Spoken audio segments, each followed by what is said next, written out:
Chers frères, chers concitoyens du monde, bonjour.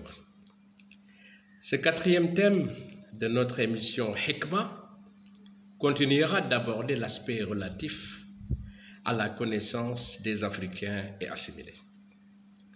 Mais comme je le fais traditionnellement, je voudrais rappeler deux choses.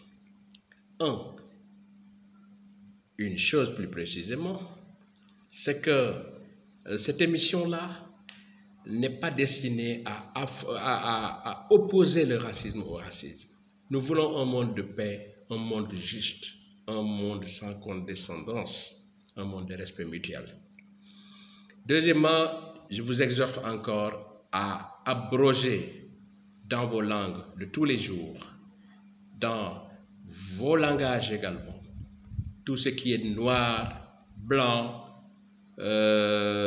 nègre, tirailleurs, etc. parce que cela ne donne pas de très bonnes connotations et cela ne favorise pas du tout les races dans ce monde. Comme vous le savez, l'Afrique compte aujourd'hui 1,3 milliard d'habitants, représentant 17% de la population mondiale.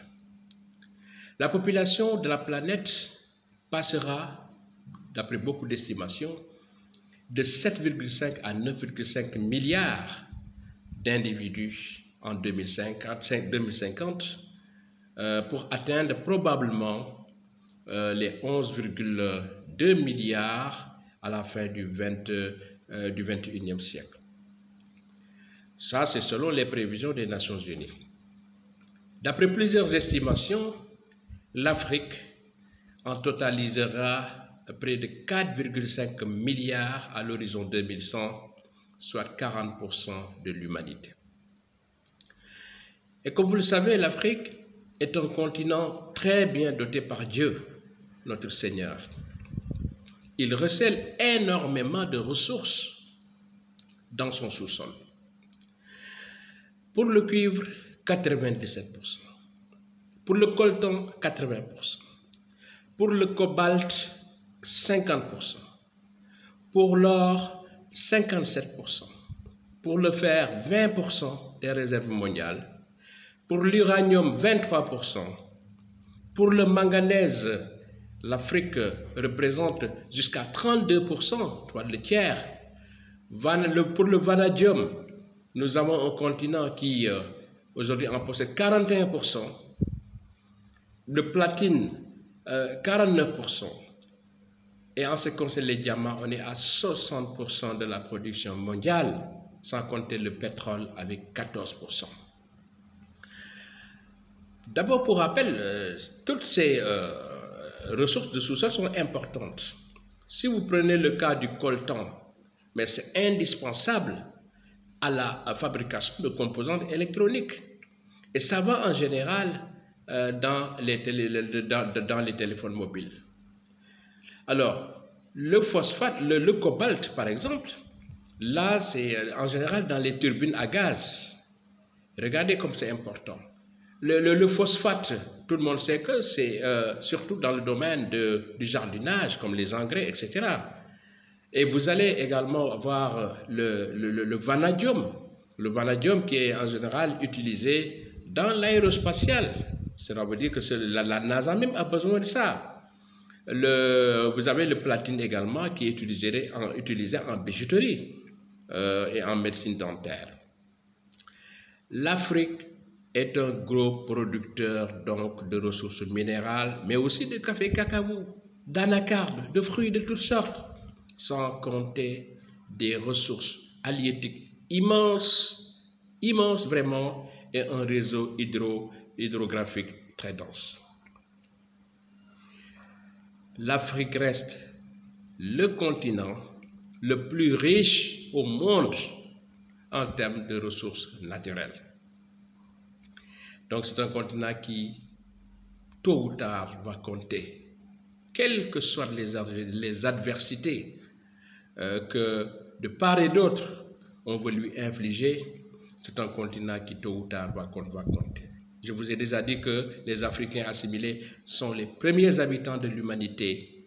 Donc, je pense que ces ressources-là également constituent des ressources stratégiques pour développer ce continent.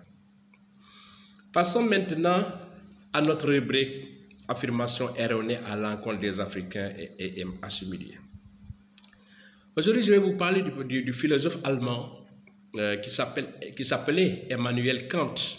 Il était né en 1724 et il est mort en 1804. Il avait déclaré quelque chose de très grave à l'époque en disant que la nature a doté le nègre d'Afrique, n'a doté plutôt le nègre d'Afrique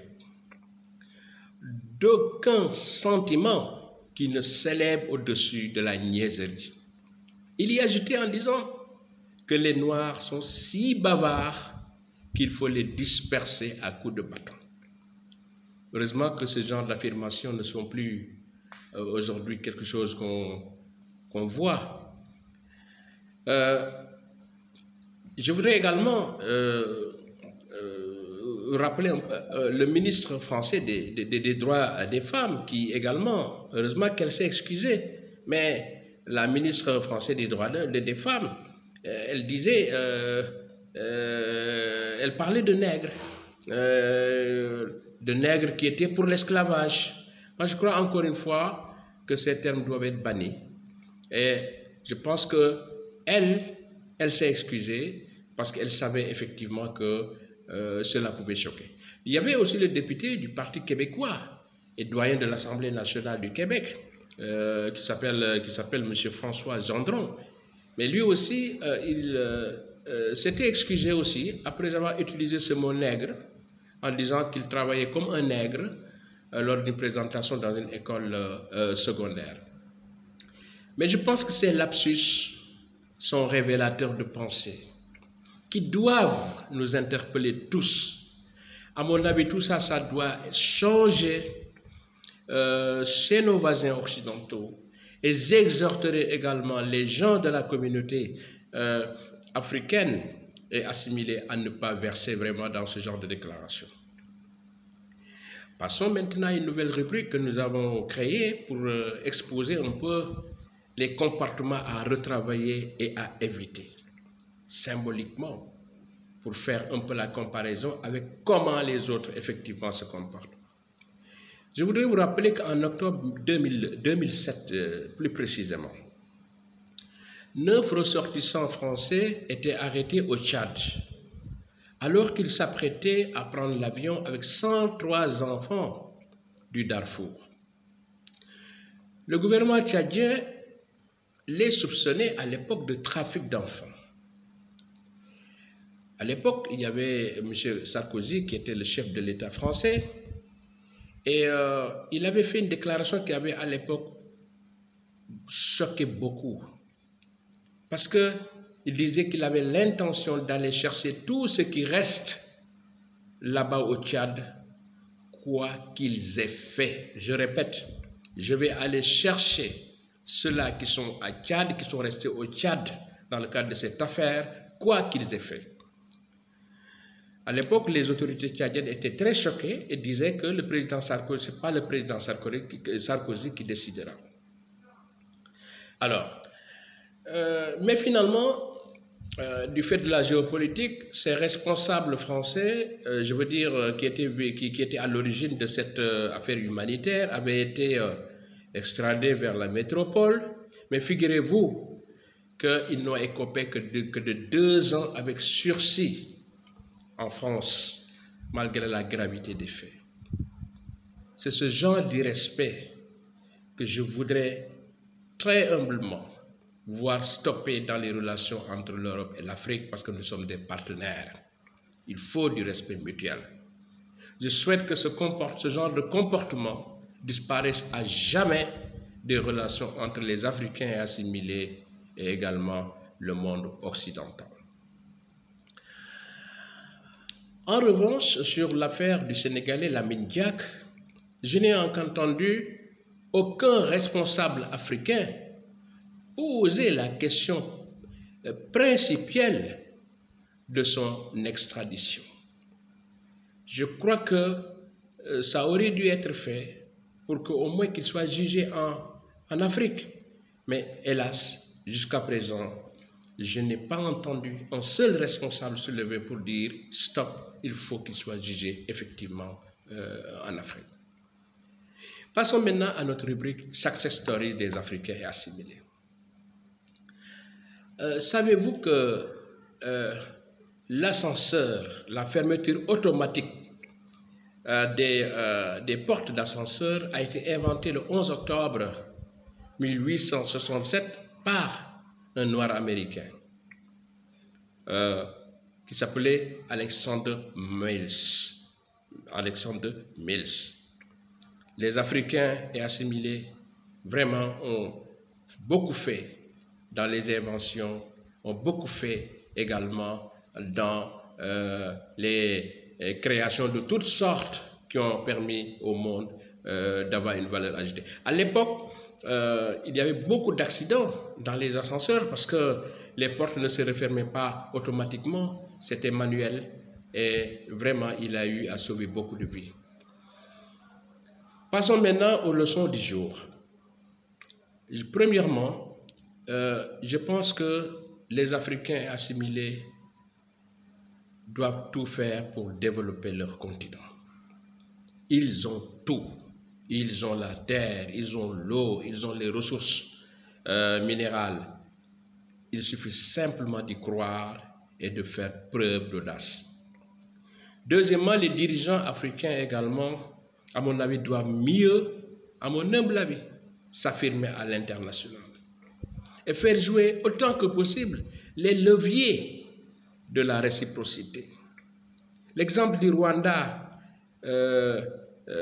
qui est maintenant très bien considéré dans le giron des nations occidentales, doit être étudié et internalisé. Et vraiment, on doit s'approprier cet exemple rwandais, cette démarche rwandaise, vraiment pour que, enfin, les Africains et assimilés soient respectés dans le monde. Pourquoi pas, on ne doit pas éviter de considérer les symboles pour que demain, on puisse avoir un monde plus sûr, plus prospère, un monde plus juste. Œuvrons pour un monde solidaire, plus juste, débarrassé des sentiments de condescendance. Enfin, je voudrais rappeler la devise de tous les jours, la sagesse dans la force. Cultivons la sagesse dans la force. Je vous remercie et à très bientôt. Au revoir.